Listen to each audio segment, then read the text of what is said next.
des bois. C'est l'époque de la coupe du thym. Laurent Despiers est un jeune agriculteur de 31 ans. Sur 4 modestes hectares, il s'est lancé il y a 3 ans dans la culture des plantes aromatiques, un créneau qu'il estime porteur. Je suis m'adapter un peu avant tout le monde aux attentes du consommateur et je pense que justement, dans la Provence, rien de plus logique que planter du thym. Ici pourtant, dans la vallée de la Durance, on privilégie l'élevage et les cultures maraîchères. Résultat, Laurent Despiers est tout bonnement le seul agriculteur de la région à s'être tourné vers les herbes de Provence. Au départ, c'est vrai que c'était un peu suspect, on va dire, de voir un agriculteur planter du thym, surtout dans une plaine un peu maraîchère. Mais maintenant, je m'aperçois que les gens l'ont pris avec sympathie, trouvent même ça bien de trouver des marchés qui se distinguent un peu des marchés traditionnels. Si Laurent Despiers est une exception, c'est qu'en Provence, historiquement, les herbes sont toujours restées sauvages, jamais cultivées. Une activité peu rentable et donc progressivement abandonnée. Alors, quand ces plantes si parfumées sont revenues au goût du jour, certains se sont engouffrés dans la brèche. Effectivement, l'essentiel du marché est constitué de plantes d'importation qui n'ont pas du tout la même saveur et les mêmes propriétés, la même qualité que les plantes que vous voyez ici. Et c'est un raz-de-marée venu de l'étranger. 95% du marché est importé de Pologne, d'Albanie ou de Turquie, avec à la clé quelques paquets surprises. Effectivement, on secoue un petit peu le sachet, on se retrouve avec beaucoup de terre, de sable. Ensuite, on regarde la couleur des plantes, qui est beaucoup plus jaune ou marron. Ensuite, beaucoup de tiges, beaucoup de matières étrangères.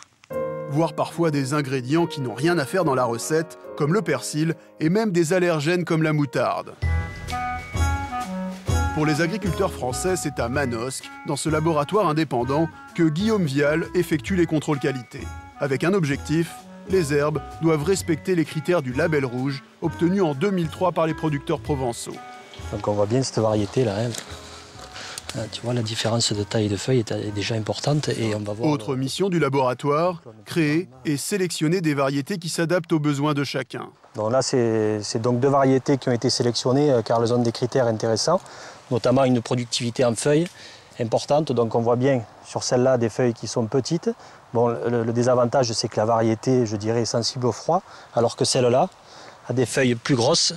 Mais son principal avantage, c'est qu'elle a une bonne résistance au gel, ce qui fait qu'elle pourra être cultivée dans des zones plus difficiles, et notamment dans des zones à altitude plus élevée et où les hivers sont plus rigoureux. Des efforts payants.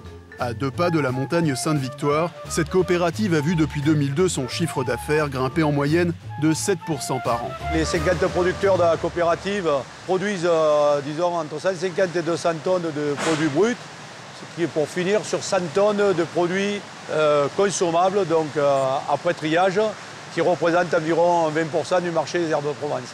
Viens avec moi, on va là-bas à l'autre entrepôt. Résultat, ici, on pousse les murs. La coopérative construit actuellement un nouveau hangar. Fort de ses succès, les producteurs français veulent désormais protéger l'appellation herbe de Provence. Une étape de plus pour lutter contre ce qu'ils considèrent comme de mauvaises herbes. Dans notre rubrique Bon à savoir, cette information qui concerne